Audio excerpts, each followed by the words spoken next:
Assalamualaikum teman-teman cerita Untung Tanya Ustadz episode kali ini ngobrol bareng sama Ustadz asal Bulukumba, yaitu Ustadz Rahmat Al-Kausar yang memiliki 27 rumah tahfiz gratis.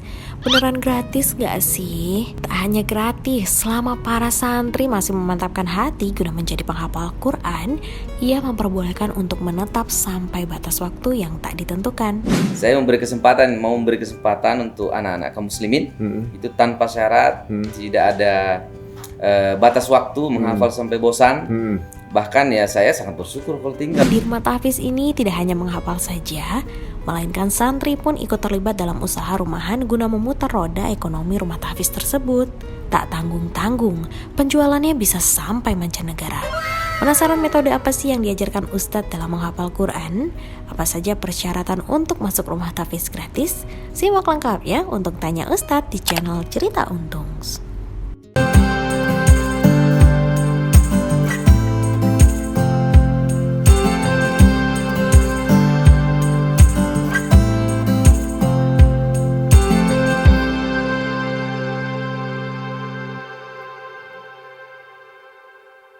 Assalamualaikum warahmatullahi wabarakatuh. Apa kabar semua followers dari Cerita Untung? Terima kasih untuk support dan juga dukungannya dengan channel kami sejauh ini. Dan terima kasih untuk doa-doa yang masuk dan dukungan kepada kami. Kami sangat appreciate ya. Mudah-mudahan apa yang kita tayangkan memberikan banyak inspirasi dan juga motivasi untuk menjadi lebih baik pada teman-teman semuanya. Ya, hari ini seperti biasa kita selalu menyajikan tamu-tamu kita yang mudah-mudahan akan membuka wawasan kita akan banyak hal. Ya, siapakah tamu kita? Tentunya juga kita akan berikan infonya kepada teman-teman setelah teman-teman like, subscribe dan juga doakan yang baik-baik untuk channel ini. Tentunya masih di Cerita Untung. Nah, sekarang kita akan ngobrol dengan bintang tamu kita. Beliau adalah seorang ustaz yang memiliki lebih dari 20 pesantren, sudah 27 bahkan lebih. Nah, itu pun pesantrennya gratis. Langsung saja kita ketemu dengan Ustadz Rahmat Al-Kausar. Assalamualaikum Ustadz. Waalaikumsalam warahmatullahi wabarakatuh. Mudah-mudahan sehat walafiat. Alhamdulillah sehat. Keluarga sehat semua? Sehat alhamdulillah. Ustadz nih, saya penasaran sama Ustadz sebenarnya ini yang heboh di dunia perpendidikan Islami bahwa Ustadz ini punya 27 cabang pesantren tahfiz. Baik. Gratis. Alhamdulillah. Gratis, ibaratnya benar-benar free tanpa bayar. Sebelumnya terima kasih Mas Undung sudah di Mas Ari sudah diundang ke sini. Waduh, dari logatnya berasa banget nih, logat Jawa ya. Sebelumnya terima kasih Mas Ari untuk. Ya berusaha. Oh iya. Ini logat asli dari Makassar, daerah? Ya. Bulukumba Sulsel. Oh, ini dialek Bulukumba. Sulsel. Begini dialeknya. Nah, sekarang kita mulai menuju kepada Ustadz nih. Baik. Kenapa Ustadz awalnya nih niatan untuk di pesantren tuh apa sih gitu? Apa karena dulunya memang santri? Baik. Gitu? Apa memang dapat ide dari seseorang atau gimana? Ya. Awalnya nggak tahu yang antum buat tuh kan 27 bahkan lebih ya. Total berapa Ustadz? 27 lebih lah. 27 lebih ya. Kelebihan itu dirahasiaan ya. Kembaliannya nggak dikembaliin. Saya masih senang di angka 27. Oh, nah 27 ya. Benar begitu. Ini awalnya gimana nih ceritanya? Jadi ya saya kan juga mantan santri pondok pesantren. Jadi ya saya sering mengingat bahwa dulu bapak saya seorang pegawai negeri, ya ada jabatan juga, tapi selalu menunggak pembayarannya. Tuh masih murah dulu, tapi menunggak. Berarti saya murah ada jabatan tapi nunggak gitu ya? Ya nunggak. Sampai adik saya pun ngambil ijazah itu bayar berapa? 2-3 juta kayaknya. Itu pun karena menunggak juga. Jadi ya saya berkesimpulan menengah ke bawah kemungkinan besar itu kesulitan untuk bayar pesantren. Apalagi tahfiz sekarang 10 juta ke atas. Oh gitu. Iya, bahkan ada sampai 50 juta. Jadi saya mau memberi kesempatan untuk anak-anak kaum muslimin itu tanpa syarat, tidak ada batas waktu menghafal sampai bosan. Bahkan ya saya sangat bersyukur kalau tinggal, bahkan dinikahkan juga. Kalau tinggal dinikahkan bahkan. Dinikahkan. Udah berapa pasangan anak santri yang nikah? Ada sudah 4 atau 5. Oh, udah 3 yang ada anaknya. Sesama santri? Sesama santri. Masya Allah. Itu Sekarang dia menetap pimpinan. di. Iya, di cabang-cabang udah jadi pimpinan. Masya Allah. Ada anaknya, ada 3 yang ada anaknya. Oh Masya Allah. Jadi udah jadi bukan hanya sekolah, tapi saya juga udah Iya, besar. memang saya sudah berpikir sampai di sana karena saya dulu merasakan bahwa setelah pesantren biasanya dilepas itu hilang, kasihan. Jadi karena tidak disediakan wadah. Nggak di-maintain jadi ya? Ya, tidak ada. Jadi kan biasanya orang pesantren mau berpikir kuliah. Ya, kalau dia tidak pintar bagaimana? Ya, biasanya keluar pesantren mau kerja. Makanya mau nikah. Jadi saya buat dia opsi. Pertama kalau keluar, kalau selesai mau nikah ya kita nikahkan. Apalagi dicari di luar. Mau kerja, kita ada bisnis jualan walaupun kecil-kecilan tapi ada hasil dari situ, dia dapat juga. Saya mengajarkan mereka kasih pancingnya, mereka tinggal ngikutin tinggal ngikutin apa yang kita buat. Apalagi semua dia dapat di pesantren. Mau rumah, ya ada tapi cabang kita banyak, alhamdulillah. Tersebar di Jawa dan Sulawesi Selatan. Selain menjadi seorang penghafal Quran, mereka juga disiapkan menjadi orang-orang yang udah siap ketika lulus ya. Iya. Udah siap. Jadi secara ekonomi juga diajarkan bisnis, bahkan bahan untuk bisnisnya pun disiapkan juga. Aduh, Masya Allah nih. Nah kalau boleh tahu nih, 27 di mana aja nih, Ustaz? Di banyak Jawa Barat, tapi karena saya kemarin pulang ke kampung halaman, alhamdulillah di kampung saya pun 7 cabang. Di Makassar juga 5, Bulukumba, Sulsel 7. Bulukumba 7. Iya, di Makassar ada 3. Makassar 3. Iya, di Goa sampingnya Goa Sulsel ada 3 juga kalau nggak salah. 2. Jadi 5 total Makassar Goa, 5. Oh gitu, ini udah total udah 12 ini. Sisanya di Jawa Barat? Sisanya Jawa Tengah juga 1. Baru buka kemarin Bintaro, ada. Kalau saya modelnya ada pinjam, ada sewa, ada wakaf. Nah, lokasinya. Kalau pinjam ya batu loncatan. Nah, batu loncatan udah wakaf. Kan kalau banyak cabang kan meningkatkan trust kepercayaan masyarakat bahwa ini dikasih wakaf jalan. Alhamdulillah. Jadi buka cabang kemarin terbaru rumah artis juga. Nah, rumah artis di Bintaro. Bintaro itu beliau hijrah tapi hilang di entertain sekarang. Beliau tidak mau disebutkan namanya. Terus di Kemang juga ada cabang juga di Jaksel. Oh, jadi salah satunya tuh artis tersebut? Iya, ada di sini juga di Kemang itu samping rumah Roger. Samping rumah Roger ada juga. Tapi saya itu wakaf dari siapa? Itu pinjam juga, tapi rumah itu harganya 14 miliar, tidak laku-laku. Akhirnya diberikan jadi beliau ini sebenarnya minta dipinjamkan, nanti kalau terjual ya silahkan. Saya kan kalau pinjam tempatnya orang, saya tidak mau menyusahkan ya, kita bayar listrik sendiri, makan kita tanggung makanan santri. Jadi kalau misal saya nggak mau akad, jadi 1 bulan dia mau pakai silahkan, karena kita punya banyak cabang lain. Nah itu kalau misalnya 1 bulan mau pakai, muridnya bawa kemana? Tidak masalah, banyak cabang lain. Alhamdulillah. Jadi biasanya ada di situ, ada lagi cabang lain. Bahkan ini ada tawaran lagi, kita belum isi. Nah, jadi tinggal melihat bagaimana ini. Tinggal dipindah aja ke lokasi lain. Jadi tidak ada rasa sakit hati dan segala macam. Karena kita kan mau nolong orang, mau hidupkan rumahnya. Tapi kalau dia mau pakai, kasihan juga kalau akad 1 tahun 2 tahun tiba-tiba dia butuh duit gitu kan, 2 bulan mau pakai silakan aja. Tapi rata-rata karena harganya mahal, tidak laku. Jadi sebenarnya cuma butuh lokasi aja sebenarnya ya. Karena maintenance sehari-harinya sudah bisa dilengkapi sendiri. Jadi 27 cabang ini teman-teman semuanya itu dikhususkan untuk mereka yang ingin menghafal Al-Quran. Boleh tahu nggak caranya gimana kalau misalnya orang tertarik anaknya untuk ikutan di rumah tahfiz gratis ini? Jadi saya biasanya sistemnya koboi juga. Jadi tanpa ada persyaratan yang bertele-tele, saya hilangkan semua itu. Jadi sebenarnya bisa dibuat bahwa ini beasiswa, harus ada surat keterangan miskin, surat ini itu bisa. Tapi saya memudahkan semuanya. Jadi tidak meminta dia mau miskin mau kaya, pokoknya daftar tapi gratis semua, karena kalau saya berbayar nanti dia intervensi saya. Jadi ya gitu. Jadi metode terserah nih.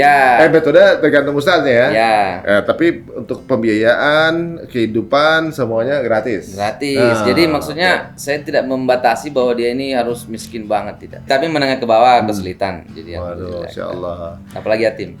Tapi sebenarnya membina rumah tahfiz itu nggak mudah ya. Maksudnya teman-teman dari kajian musyawarah ada juga namanya rumah Quran musyawarah.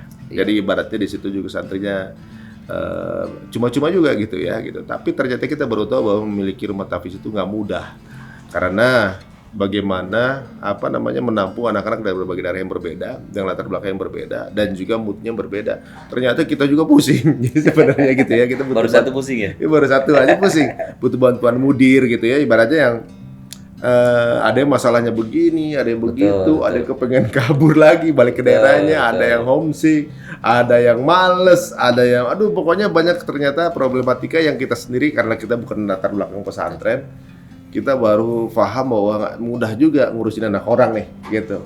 Selain itu nggak mudah juga ternyata menghidupinya gitu, butuh effort dan juga intensitas bensin yang cukup untuk bisa menjalankan itu. Nah, yang jadi pertanyaan sekarang nih, dari 27 gratis ini, bagaimana bensin untuk membuat roda ini berputar, maksudnya untuk membuat ekonomi dari pesantren ini, rumah tahfiz ini 27 ini bisa berjalan.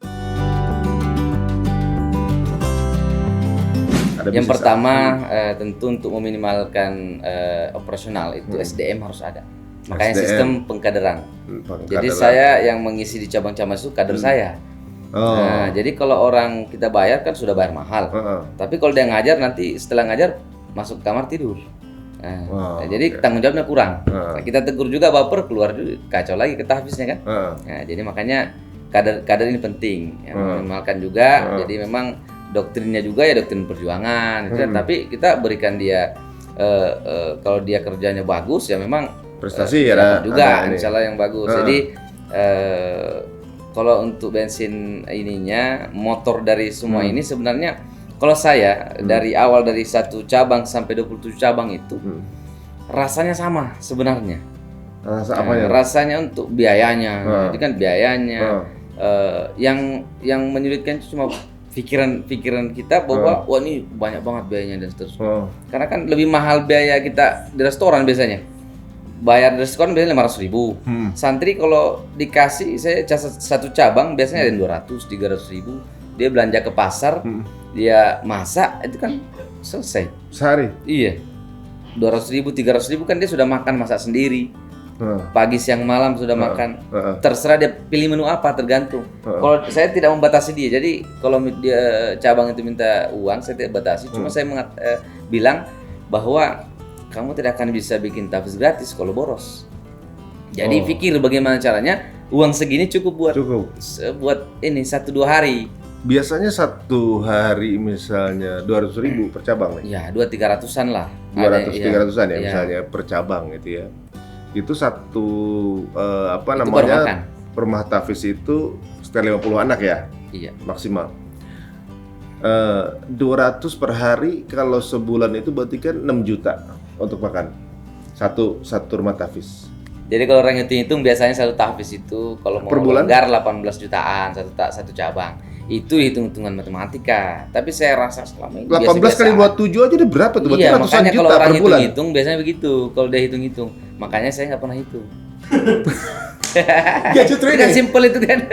Justru ini yang jadi ininya misalnya 1 cabang itu 18 juta. Iya. Ya kalau secara matematik manusia. Matematik manusia. Iya. Matematik manusia 18 juta. Ada 27. Berarti kan sekitar 300-400 jutaan, 500 jutaan lah. Betul. Gitu harus ada di kantong setiap bulan. Iya. Dan saya tidak pernah ada uang segitu di rekening.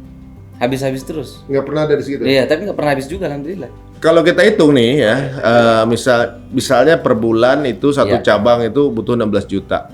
Maka kalau misalnya per 27 cabang atau lebih tadi ya, 27 cabang aja itu hampir 500 jutaan di kantong. Udah kayak sultan nih, harus punya 500 juta. Ini kita pakai logika manusia dulu ya. Iya betul. Saat ya, gitu ya. Akal-akalan babu aja. 500 juta di kantong untuk bisa menghidupi 27 rumah tahfiz, gitu ya. Kemudian itu belum kebutuhan pribadi, baru kebutuhan rumah tahfiz aja. Belum pembangunan. Itu pembangunan terus. Oh, ini hanya buat makan aja? Makan itu belum. Yang paling banyak biaya tak terduga. Banyak. maintenance. Dia yang ngagetin gitu. Iya banyak. Jadi, Santri kecelakaan iya. Kalau sudah ada afwan, Ustaz. Afwan. Nah, itu siap-siap. Kalau bukan nabrak, jatuh, Oke. patah itu. Oh, anak orang ya. Iya. Oke, misalnya satu biaya tak terduganya 100.000 aja dikali 27 udah hampir 3 juta gitu ya. Iya. Berarti 503 juta. Dikit itu Ya, ya. segitu. Iya, berarti maksudnya 500 juta aja bukan angka yang kecil juga untuk bisa Iya. dikantongin sebagai bensin hanya buat makannya aja dari 27 rumah tahfiz.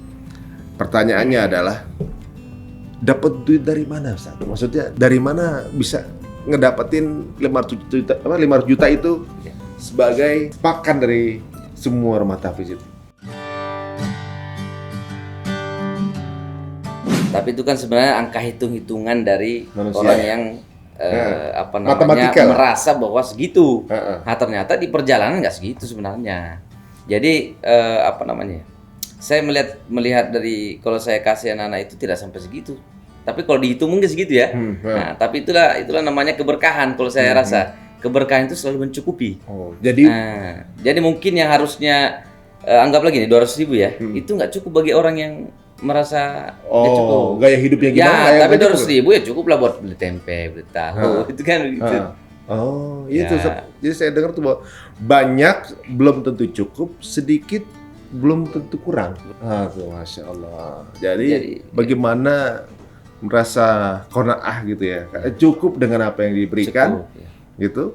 Dan justru ternyata tanpa diketahui dari mana cukup aja gitu. Ya cukup. Jadi bisnis besar pun tidak akan bisa saya rasa. Dengan 27 cabang ini, saya udah sering usaha juga. Saya di rekanan juga di lembaga negara juga ya. Ini ada juga saya udah bisnis banyak juga. Tapi sebenarnya kalau dihitung dari bisnis untuk ini nggak akan mampu. Sebenarnya bukan dari situ bukan juga. sebenarnya bukan dari gitu. Jadi keberkahan sebenarnya. Jadi saya bikin banyak ini juga. Kita jualan keripik juga. Jadi anak-anak itu kita jualan online. Biasa karena banyak teman juga saya artis public figure, artis. Jadi mereka endorse, banyak yang beli juga. Nah, tapi kan tidak semua dari situ. Tidak semua dari situ juga. Nggak mesti setiap bulan itu. Ya, jadi biasanya ada profit 5 juta. Jadi kreativitas itu selalu muncul kalau kita sudah dari awal tidak ada niat untuk fundraising. Ini nggak sama sekali ada fundraising. Nggak ada sama sekali. Lihat aja di media sosial saya nggak ada. Dari nggak pernah minta sumbangan, nggak ada. Secara publik maupun secara langsung ke teman saya itu alhamdulillah. Yang kita dengar kan Ustadz ini menghidupi rumah tahfiz hanya dengan jualan keripik tempe gitu kan. Yang didengar di circle dakwah gitu ya. Apakah berarti keripik tempe ini pun sebenarnya juga nggak nutupin itu? Nggak nutupin itu, nggak mungkin. Jadi ibaratnya begini, kalau orang punya gaji 7 juta, sebenarnya kalau dia hitung-hitung itu nggak cukup untuk biaya hidup dia. Nah, tapi karena di perjalanan dia bantu orang mungkin ya. Saya kemarin contoh kurban, kan itu muncul lagi kreativitas di situ. Kalau kurban itu kan pasti ada keuntungan. Nah, jadi saya kemarin kurban 2,5. Tentu ada kita beli kambing misalnya, tidak segitu kan harganya, ada kelebihannya. Nah, itu dapat untung saya sekitar 50 jutaan itu buat kas tahfiz itu lumayan juga. Nah, padahal masih kurang kalau hitungannya 500 kurang juga. Tapi cukup. Cukup. Makanya itu kalau 500 juta, kalau hitung-hitungan tadi itu nggak cukup. Tapi kalau 50 juta, kalau dia berkah itu cukup. Makanya saya nggak pernah hitung. Pokoknya ada 50 juta. Kita bagi cukup aja alhamdulillah. Nah, untuk dapetin per bulan 50 juta juga sebuah PR sih sebenarnya. Ya, itu dari mana aja berarti saat itu? Saya tidak hitung-hitung seperti itu. Jadi kalau habis ya kita cari usaha apa yang bisa ini menghidupi tahfiz ini. Dapat aja? Tidak dapat aja. Misalnya ada di Karawang ada wakaf, dia ada koinnya, ada lagi hasil dari situ. Ada lagi misalnya di Bulukumba, Sulsel itu mau bikin cuci mobil, ada ruang tunggunya ber-AC juga kita buat. Jadi buat bisnis sambil berjalan. Karena kalau berpikir bisnis yang kuat juga itu kasihan nanti biasanya kita berat untuk mengeluarkan. Jadi sambil jalan nanti Allah tunjukkan bagaimana ini. Kalau kita jauh berjalan kan ada juga yang datang bawa makanan, datang bawa beras misalnya, itu kan rezeki juga. Tapi tidak mesti dari situ karena tidak semua orang yang mau bantu dia kira kita banyak duit. Ya kan? Apalagi kita bilang nggak minta sumbangan gitu segala macam. Jadi orang biasanya berpikir kita nggak butuh. Padahal ya ya sering juga kita kehabisan beras sering, kas kurang sering. Tapi ya kalau memang dari awal kita tidak berniat untuk cari untung di sini, ya membuka donasi dan segala macam. Saya ingin mengajarkan ke teman-teman, memberikan contoh ke teman-teman bahwa inilah yang selama ini kita dengar bahwa Al-Quran itu berkah. Kalau kita menolong agama Allah pasti Allah tolong. Jadi kan itu kan bukan, kalau dipikir pakai akal manusia nggak mampu itu. Bisnis besar menghidupi 27 cabang. Kalau saya mau bisnis cukup 3 cabang, fundraising udah ongkang kaki. Sisanya buat sendiri gitu ya? Iya. Tapi saya buktikan bahwa kita buka terus cabang, orang, waduh dari mana ini? Ya padahal ya biasa-biasa aja saya rasa. Ada ini yang penting ada ATM, ada kompor gas, ada listrik, ya sudah masuk ke situ jadi cabang. Masya Allah. Ya tidak berpikir lagi mau dapat dari mana duit, yang penting hidup seperti saya, apa yang saya makan kamu makan juga. Jadi menghidupi para penghafal Quran gitu. Mereka ternyata setiap penghafal Quran itu ada rezekinya dari orang langsung. Ada pasti. Ya. Entah dari mana datangnya. Secara kalkulasi matematika nggak masuk akal sih sebenarnya. Bahkan orang yang fundraising yang bantu kita. Jadi saya bukan anti fundraising, bukan anti donasi, bukan. Tapi saya ini mau menunjukkan bahwa bisa buat tahfiz itu tanpa kita jago fundraising, jago open donasi, buat video yang untuk membuat orang kasihan, tidak. Saya bisa juga gitu. Iya, bisa. Nambah cabang terus, alhamdulillah. 27 cabang. Ini mirip seperti waktu saya wawancara Mas Adit Rumah Makan Gratis ya. Beliau juga punya cabang. Ada berapa sekarang ya? 45. 45? 45. 45. Ada 5 cabang rumah makan gratis yang dia bangun juga tanpa modal gitu. Jadi ibaratnya kalau nggak masuk logika ya gitu ya. Nah ini 27 rumah tahfiz yang orang sangka bisa dihidupi dari keripik tempe gitu. Tapi bisa sebenarnya. Kalau keripik tempe itu target saya 1.000 per hari terjual. Kalau aktif terus itu 1.000 per hari, bisa omsetnya 700 juta per bulan. Oh dari situ pun sebenarnya kalau misalnya saya alhamdulillah dapat juga 1.000, kadang 1.000 per minggu, bisa juga. Itu puluhan juta juga. Sebenarnya orang lihatnya kecil tapi kan kali ratusan, ribuan kan banyak juga. Cuma untuk menghidupi semuanya kita kan membangun juga. Alhamdulillah di Bogor itu ada 4 masjid juga. Tapi saya buktikan bahwa bangun masjid pun kita tidak open donasi juga.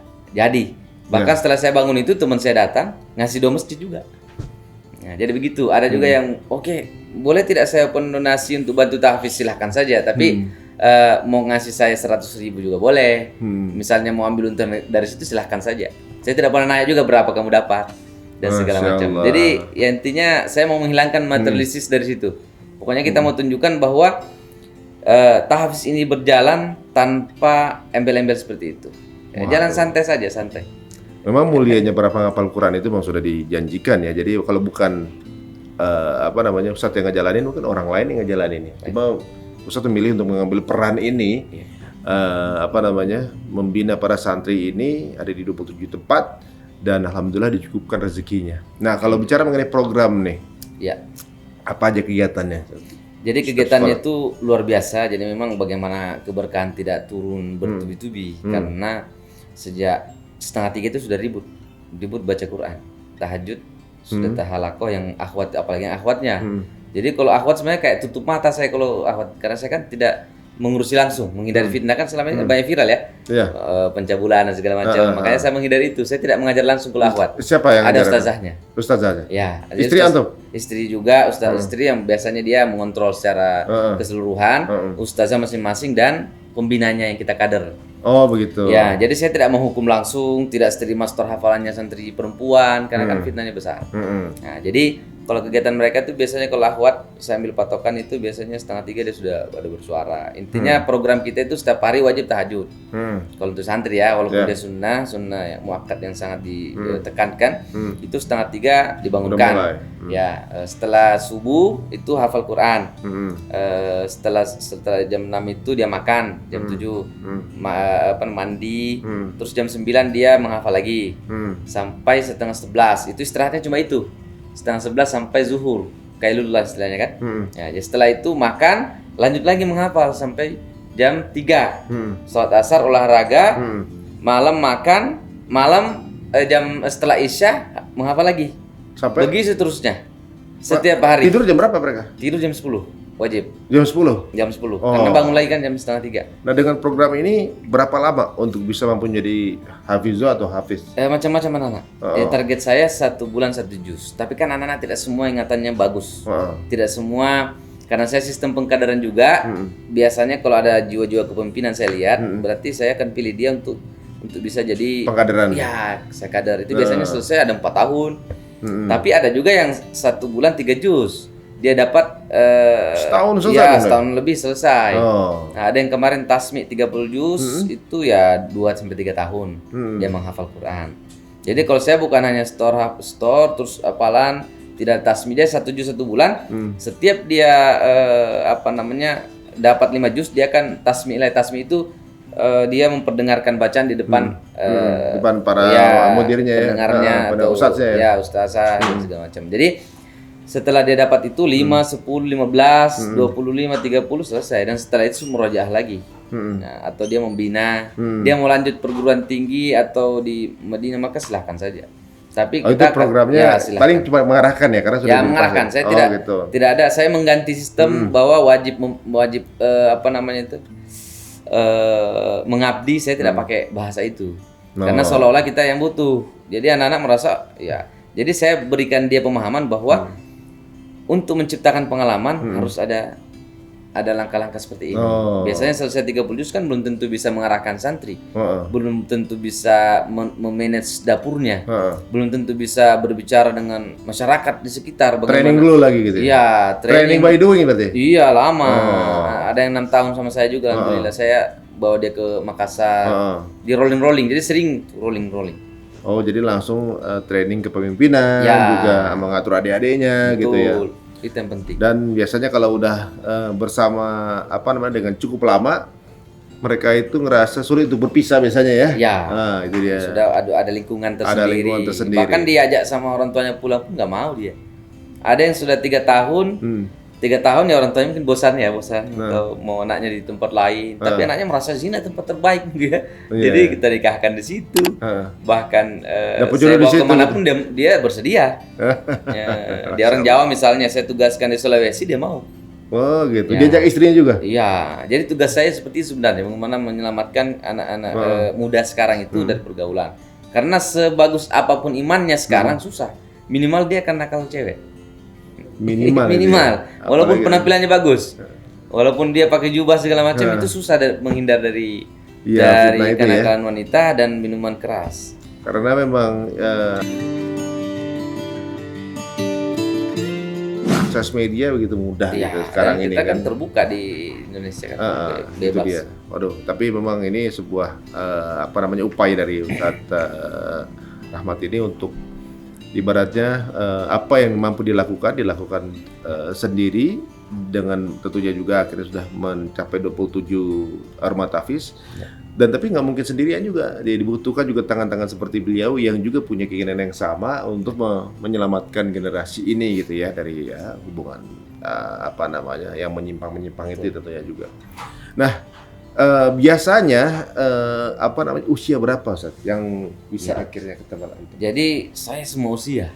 Jadi saya karena alhamdulillah banyak cabang, jadi ada untuk anak kecil, ada untuk yang pertengahan SMP, ada yang SMA juga. Bahkan ada yang umur 29 tahun.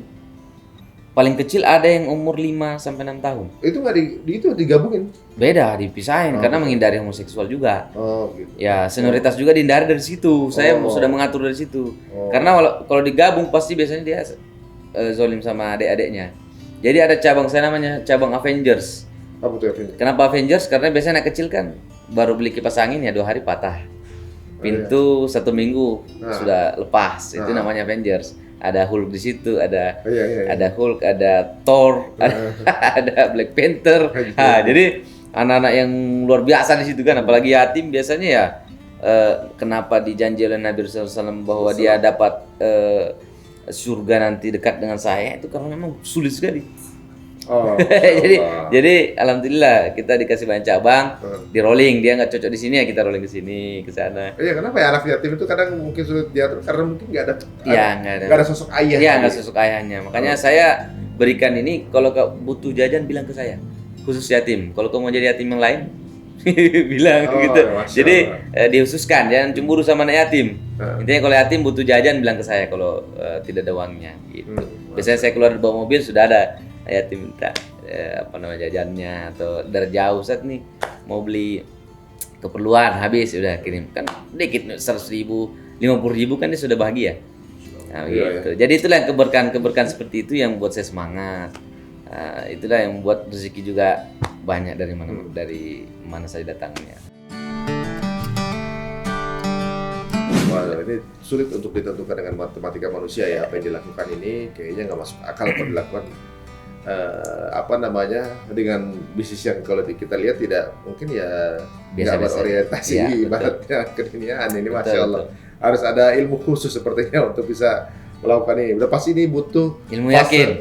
Fase-fase pasti ada fase-fase juga yang kesulit juga pasti pernah lewati, kemudian tahu jalan keluarnya. Betul, alhamdulillah.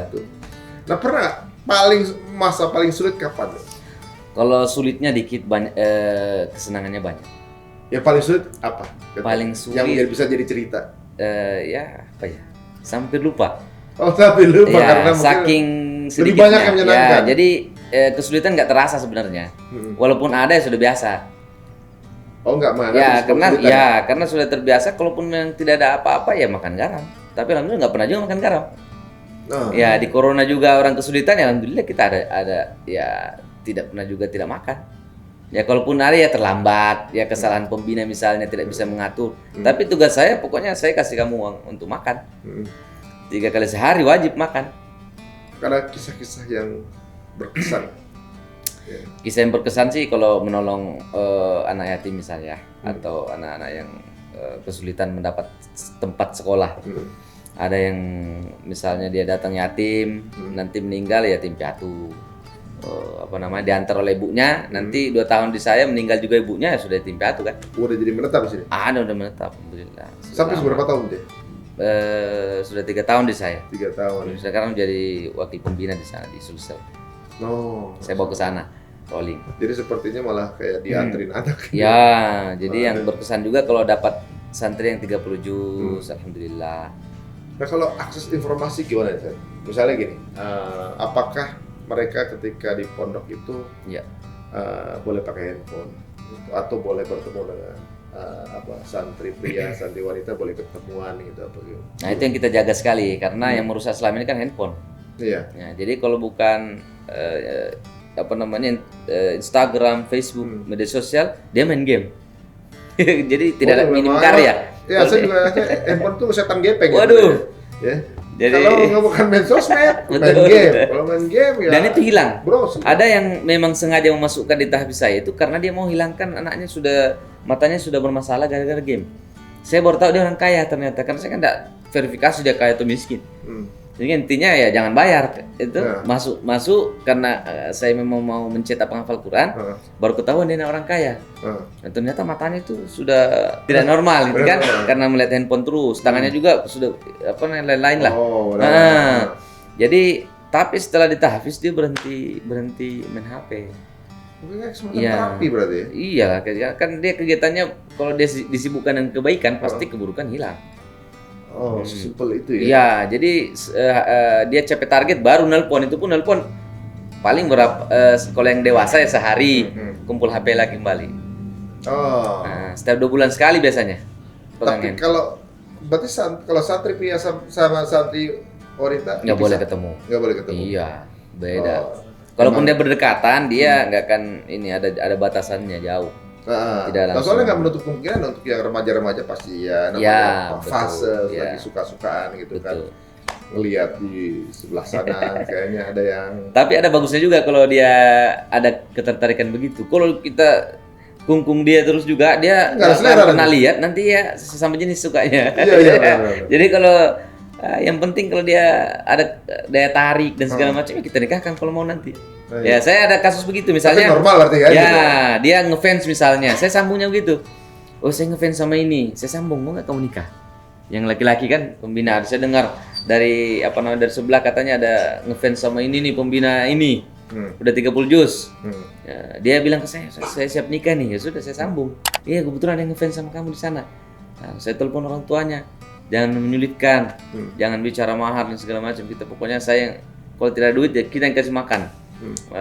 Gitu. Masa ratusan santri kita kasih makan, kasih nikah santri nggak bisa. Iya. Alhamdulillah kita buktikan bisa kasih nikah beberapa santri. Udah berapa santri? Udah 5 sampai 6. Waduh, Iya, Masya Allah. Alhamdulillah, udah ada anaknya juga. Juga Iya. di sekitar santri Iya. juga, Masya Allah.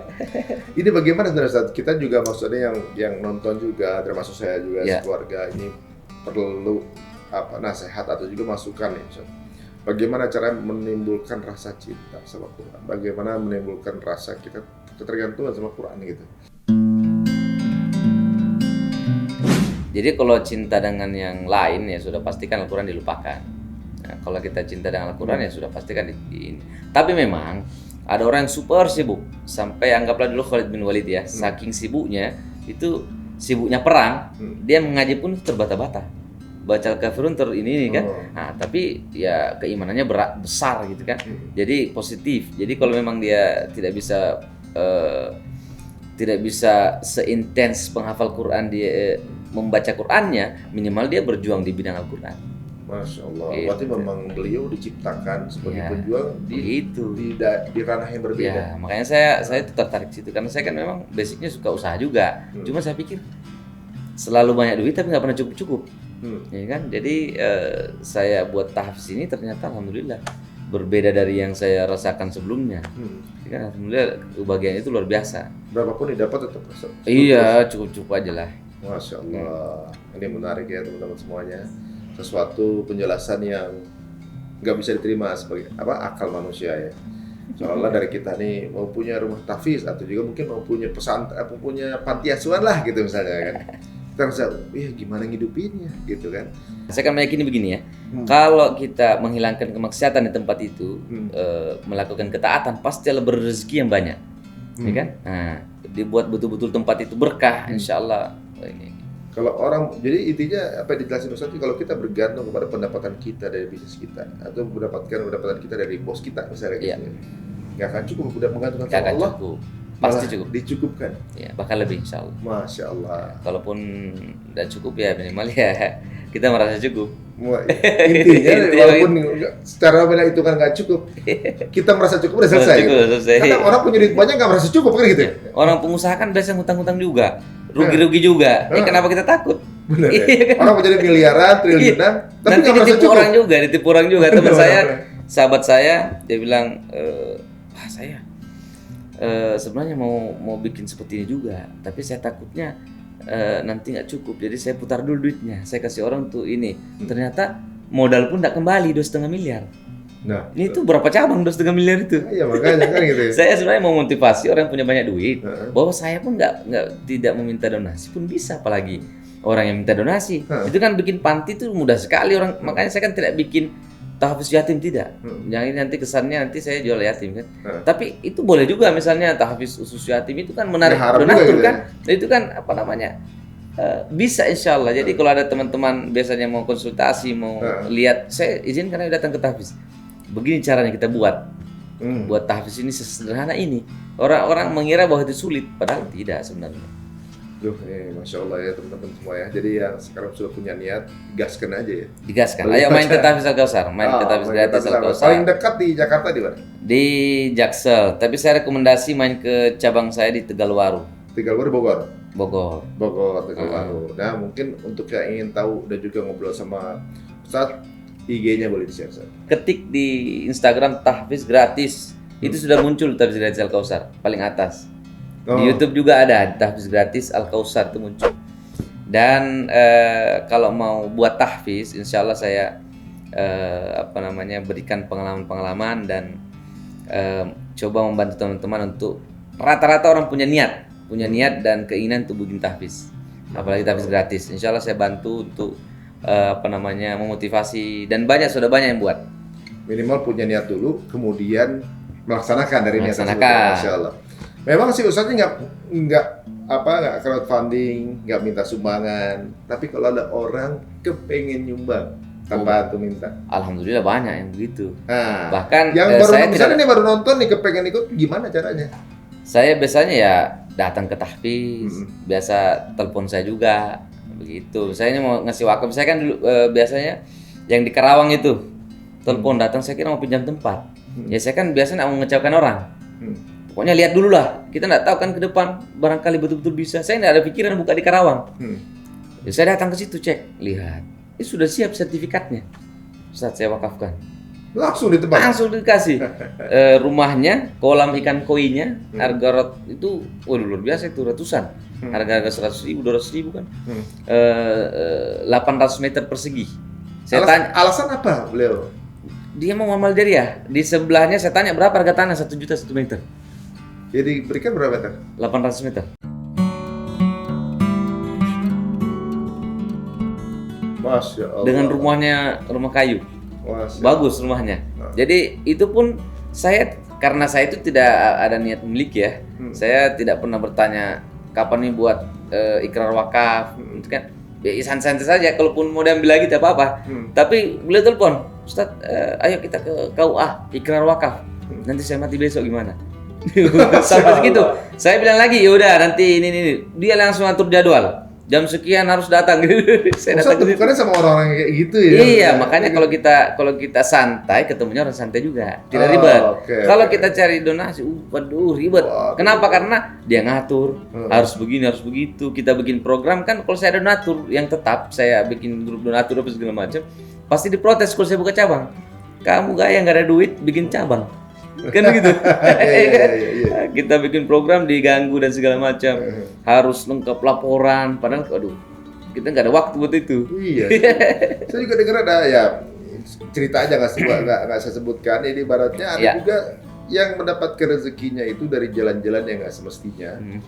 Mungkin dengan akad-akad yang nggak semestinya gitu ya. Dapatnya miliaran memang gitu. Kemudian juga isinya bahwa dia ketemunya sama orang yang menipu dia, manfaati dia. Habis juga uangnya. Habis juga uangnya. Dapatnya banyak tapi nggak cukup. Betul. Lah ini apa namanya ibaratnya nggak berharap banyak, malah dikasih terus sama Allah. Ya Allah pertemukan dengan orang-orang itu. Saya kasih contoh paling bagus. Saya bangun masjid. Saya lelang tanah untuk bangun masjid.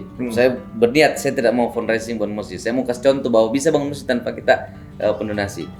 Saya lelang tanah. Itu saya lelang lama terjual, sampai ada yang telepon saya juga tuh Wakapol, mantan Wakapolri kayaknya nggak jadi.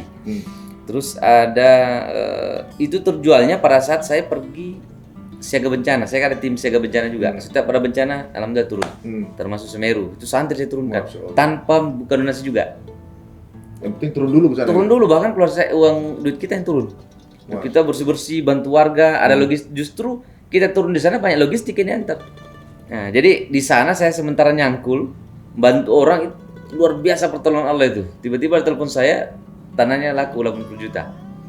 Bangunlah masjid, pelan-pelan. Kalau sudah jalan begitu, saya yakin terbangun. Dan sudah banyak pembangunan sampai sekarang kita bangun di mana-mana. Di Bulukumba juga pembangunan terus. Kebangunannya gitu, nggak tahu dari mana datangnya. Iya, alhamdulillah. Tiba-tiba ada rezeki aja. Iya, ada aja lah. Masya Allah. Nah, setelah itu teman saya ada pernah bangun, dia sering bangun di Indonesia itu 5.000 masjid. Ada seorang sahabat saya, dia bangun 5.000 masjid. Dia bilang, kalau ada tanahmu, saya langsung bangun masjid. Bilang, saya tidak bilang ke beliau. Ya, kita bangun sendiri. Nah, setelah beliau lihat ada terbangun, datang ke tahfiz, malah ngasih saya 2 masjid. Jadi total masjid di Bogor itu ada 4. Masya Ada Allah. 4. Itu beda lokasi, semua cabang ada 4. Alhamdulillah. Santri di situ lumayan banyak. Masya Allah. Setiap Datang cabang aja gitu orang. Iya, alhamdulillah begitu. Masya Allah. Aduh, teman-teman ini untuk sampai ke level ini tentunya juga butuh keikhlasan ya. Ya harus ikhlas, karena kalau pengusaha biasanya kan itu hitungan. Jadi berat keluarnya. Nah, jadi kalau saya intinya cabang minta, kalau ada ya kita kasih. Ini menarik teman-teman ya, ternyata Ustadz ini masih ada hubungan kerabat dengan Mas Adit rumah makan gratis ya. Ini sekeluarga unik semua nih. Keluarga ini ringan tangan semua, sampai banyak keajaiban yang terjadi di antara kedua keluarga ini. Masya Allah, mudah-mudahan menginspirasi teman-teman semuanya. Apapun yang kita punya, kita wakafkan diri kita untuk Allah. Ya, saya sendiri belum sanggup itu untuk seperti beliau. Insya Allah sanggup. Ya, siapa tahu ada teman-teman semuanya yang mungkin ingin menjadi donatur secara remote gitu ya, yang nggak terlihat, nggak terpantau, nggak terdetek. Mau saja cari informasi ke beliau gitu. Saya rasa ini banyak orang-orang rahasia yang mengikuti beliau, yang kemudian terus mengirimkan supportnya yang tanpa beliau ketahui dan juga orang-orang ketahui. Ini siapa tahu jadi tabungan ya kan. Iya.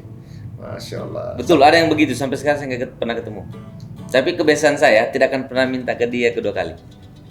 Nah, jadi ada yang begitu, bahkan saya lihat dari sini, kenapa ada yang segini ya? Oh, jangan sampai orangnya salah kirim, saya pakai nanti tiba-tiba disuruh ganti gitu kan. 3 hari baru konfirmasi. Ustaz jangan bilang ya saya yang kirim itu, oke. Itu. Tapi saya tanya, ini dipakai untuk apa? Harus jelas kata-katanya. Udah pakai aja buat operasional, udah. Kita Masya Allah, gitu. Masya Allah. Padahal luar biasa, ini sangat menginspirasi sekali teman-teman semuanya. Mudah-mudahan kita juga jadi terpacu untuk buat yuk satu legacy apa sebelum kita dipanggil sama Allah, ada suatu kebaikan atau manfaat untuk orang lain yang bisa menjadi tabungan kita di akhirat. Ada info terakhir Ustaz untuk semua yang menyaksikan ini? Baik, informasi terakhir saya di podcast ini. Semoga teman-teman semua terinspirasi dan mau membuka tahfiz gratis seperti saya, karena membuat tahfiz seperti ini insya Allah sangat mudah. Selama ada keinginan, yang penting action pasti bisa. Action nanti di perjalanan diperbaiki. Ada teman saya yang bikin tahfiz, dia tidak mampu untuk tanpa pendonasi, tidak apa-apa, fundraising tidak masalah. Yang penting nanti niatnya jangan fundraising. Setelah sudah banyak ya sudah mandiri, supaya menghindari juga jangan sampai memang ada yang cari duit di sini. Maksudnya dia buat seperti ini meniru lalu memang untuk cari keuntungan di sini. Jadi untuk buat tahfiz seperti ini, insya Allah bisa mengikuti model dari tahfiz gratis Al-Kautsar. Sangat mudah insya Allah. Yang penting ada tempat, kita kader guru, lalu menyediakan makannya, apa yang kita makan. Saya rasa makanan yang kita makan itu lebih banyak biasanya. Apalagi dia ada keterampilan membuat peternakan, pertanian, sudah pasti kan lebih murah operasionalnya. Nah, tapi biasanya saya ada tempat di kota yang banyak operasionalnya, tapi insya Allah mereka bawa rezeki masing-masing. Jadi saya tunggu teman-teman datang ke tahfiz gratis Al-Kautsar untuk sharing, barangkali bisa buat tahfiz juga di kotanya, karena banyak sekali. Saya setiap hari ada orang yang daftar untuk menjadi penghafal Quran. Jadi PR dan tugas kita semua untuk menerima mereka. Jangan sampai karena kita ini yang membuat di luar sana banyak nakal, pembusuran di mana-mana, ada begal di mana-mana, ada kejahatan di mana-mana karena anak itu tidak terdidik dengan baik.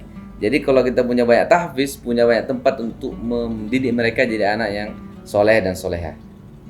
Saya tunggu di tahfiz. Luar biasa teman-teman semuanya. Mereka ini tadi sudah bilang bahwa sudah punya rezekinya. Kalau bukan kita, orang lain akan ambil alih peran ini. Jadi ayo buru-buru jadikan ini adalah ladang pahala kita nih. Masya Allah luar biasa ya. Motivasi dari Ustaz. Dan kalau belum tahu caranya, langsung aja DM beliau, datang ke tempatnya. Kemudian nanti ada pembimbingan, siapa tahu bisa menjadi salah satu cabang dari rumah tahfiz Al-Kautsar.